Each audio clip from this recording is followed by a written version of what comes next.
Merhaba, Bitki Günlüğü'me hoş geldiniz sevgili bitki dostları. Bitkilerin dünyasına yaptığımız bu yolculukta her gün yeni bitkilerle tanışabilir, onların pek fazla bilinmeyen hikayelerini benden dinleyebilirsiniz. Dilerseniz hemen yeni bir bitkiyle daha tanışalım. Göz otu ya da Latince adıyla Öfrazya daha önceleri Sıracotugiller yani Scrophulariaceae ailesine sınıflandırılırken, güncel olarak canavar otugiller yani Orobanchaceae ailesine alınan, çok fazla melezleştiği için yaklaşık 450 civarında türü olduğu tahmin edilen küçük yer örtücü ve otsu bir bitki ailesidir. Öfrazya adı antik Yunan dilinde iyi ruh ya da neşe anlamına gelen ve Yunan mitolojisinde üç güzeller olarak bilinen tanrıçalardan mutluluk tanrıçasının da adı olan Öfrosine sözcüğünden türetilmiştir. Bitki geleneksel olarak göz sağlığını korumak için kullanıldığından zamanla göz otu ve parlak göz gibi isimler almıştır. Göz otlarına çoğunlukla kuzey yarımkürenin ılıman bölgelerinde bol güneş alan dağlık çayırlar, meralar, çimenlik alanlar ve kıyı çayırlarında rastlayabilirsiniz. Göz otunun bazı türlerine bataklıklarda, dağ yamaçlarında veya kumlu taşlı topraklarda da rastlanabilir. Göz otu kısa gövdeli, küçük ve dişli yaprakları karşılıklı dizilimli ve bazı türleri tüylü olan fırça görünümlü bir forma sahiptir.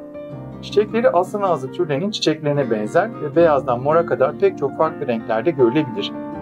Bitki kokusu olan çiçeklerini ilkbahar sonundan itibaren yaz boyunca sergiler. Göz otu türleri genellikle yıllık türlerdir. Çok yıllık olan daha dayanıklı türler dağ çayırlarında görülebilir. Göz otunun ilginç bir özelliği yarı parazit bir bitki olup bir yandan kökleriyle civarındaki bitkilerin köklerine tutunarak onlardan su ve çözülmüş besinleri çekerken diğer yandan da fotosentez yapmaya devam etmesidir. Meralardaki bitki çeşitliliğinin korunması açısından da göz otu önemli bir unsurdur. Çünkü baskın türleri kontrol altında tutarak daha narin ve ender görülen türlere yaşam şansı verir.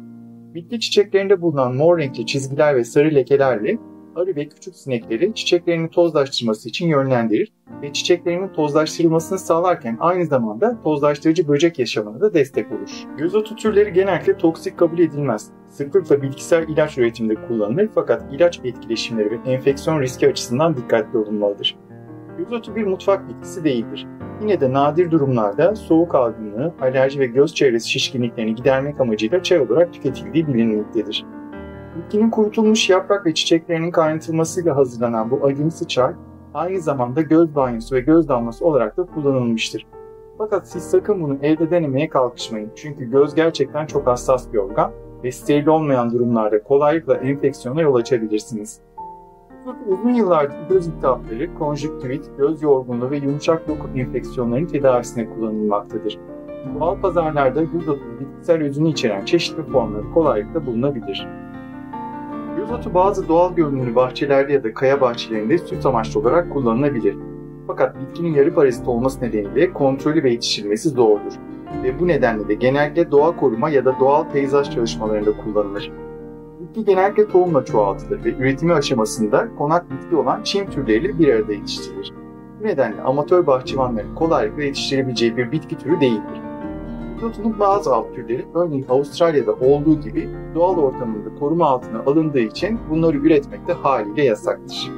Göz otu Orta Çağ'dan bu yana gözle ilgili hastalıklarda kullanılması nedeniyle algı, önsezi ve ruhsal bilinçle ilişkilendirilmiştir. Çiçeklerin dilinde de göz otu saflık ve netliğin sembolüdür. Orta Çağ Avrupa'sında bizdeki kem göz ya da nazar kavramının aksine gözün kötülükleri iyileştireceği inancı vardı. Dolayısıyla göz otu da şifalı olduğu kadar uğurlu bir ot olarak görülürdü.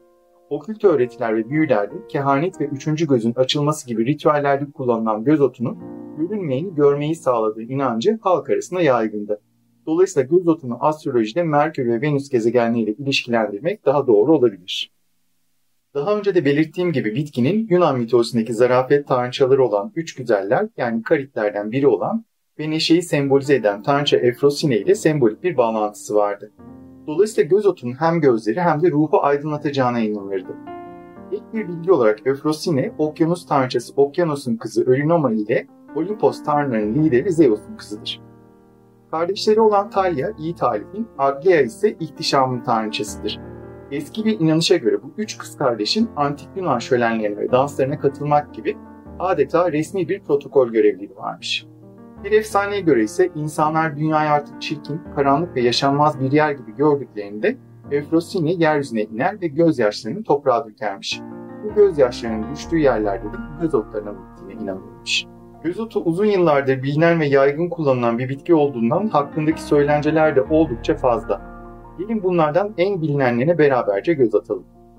Orta Çağ İngiltere'sinde anlatılan bir hikayeye göre bir zamanlar kör bir çoban her gece yatmadan önce Tanrı'ya dua ederek yalnızca bir kez olsun kuzularımı görebilseydim dermiş.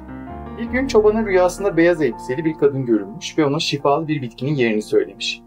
Dağın eteğinde sabah çiğli ıslanmış otlar arasında göz gibi parlayan beyaz ve mor çizgili bir çiçek bulacaksın demiş. Sabah olduğunda çoban o bitkiyi bulup gözlerine sürmüş ve birden görmeye başlamış. Bundan sonra köylüler bu bitkiye parlak göz ya da eye bright demişler. Orta Çağ Avrupa'sında bazı simyacılar Euphrasia officinalis'i Spiritus Visionis yani görüşün ruhu olarak adlandırmışlardır. Simyacıların inanışına göre bu bitkiyi adaçayı ve civan perçemiyle kaynatıp içen kişi yalnızca kendi gözleriyle değil, hakikatin gözleriyle de görmeye başlardı. Kısaca algıları açan ve kehanet gücünü artıran bir iksir tarifi arıyorsanız artık onu nasıl hazırlayacağınızı biliyorsunuz bitki dostlarım. Bazı büyük kitaplarında da göz otunun rüyalar aracılığıyla gerçeği görmeye yaradığı anlatılır. İrlanda'da anlatılan bir kısa masalda da Moira adında görme engelli bir kızdan bahsedilir. Moira her bahar tarlalardan çiçekler toplar ama bunları göremez, yalnızca kokularını duyarmış. Bir gün peri kraliçesi ona seslenmiş. "Dünyayı görmen gerekmez küçük kız. Eğer ki ona kalbinle bakabiliyorsan ama yine de onu görmeyi dilersen işte şuradaki küçük çiçeği al ve gözlerine sür." Peri kraliçesinin tavsiyesine uyan Moira'nın gözleri mucizevi bir şekilde açılmış ve o gün ilk defa masmavi gökyüzünü ve altında uzanan rengarenk çiçeklerle dolu yemyeşil çayırları görmüş. Göz otuna hiç rastladınız mı bilmiyorum fakat bilimsel kaynaklara göre göz otu türleri Anadolu topraklarının özgü bir tür değil. Fakat Anadolu efsanelerinde şifacı bir dervişin kör bir çocuğu iyileştirdiği bir hikayede göz açan ot motifi kullanılmıştır. Ama bunun hangi ot olduğundan açıkça bahsedilmez. Öte yandan Anadolu'da göz otu, göz çiçeği ya da kör otu gibi benzer adlarla başka yerel şifalı otlar, örneğin bazı çoban çantası, papatya ve adaçayı türleri halk hekimliğinde göz temizleyici olarak kullanılmıştır. Söz gelimi ben de kendi yetiştirdiğim adaçayı ile arpacık tedavisi için gözüme kompres yaptığımı ve epeyce faydasını gördüğümü anımsıyorum. Ve bitirmeden önce umuyorum ki en kısa zamanda daha parlak, daha içimizi aydınlatan günler de görürüz değerli bitki dostlarım. Göz otunun fark etmek, uyanmak ve gözlerin açılmasını simgeliyor oluşu, açıkçası bana bu konudaki derin ihtiyacımızı hatırlatıyor. Gerçekleri, hayattaki güzellikleri ve en önemlisi birbirimizi yeniden fark etmeye, bize dayatıldığı şekliyle değil, en sade, en doğal haliyle görebilmeye ihtiyacımız var. Çünkü iyileşebilmek için önce sorunun ne olduğunu ve nerede olduğunu görebilmek gerekiyor. Gözleriniz her zaman ışığa, kalpleriniz de umuda açık olsun sevgili bitki dostlarım. Bir sonraki videoda görüşmek dileğiyle. Hepinize bol çiçekli günler diliyorum.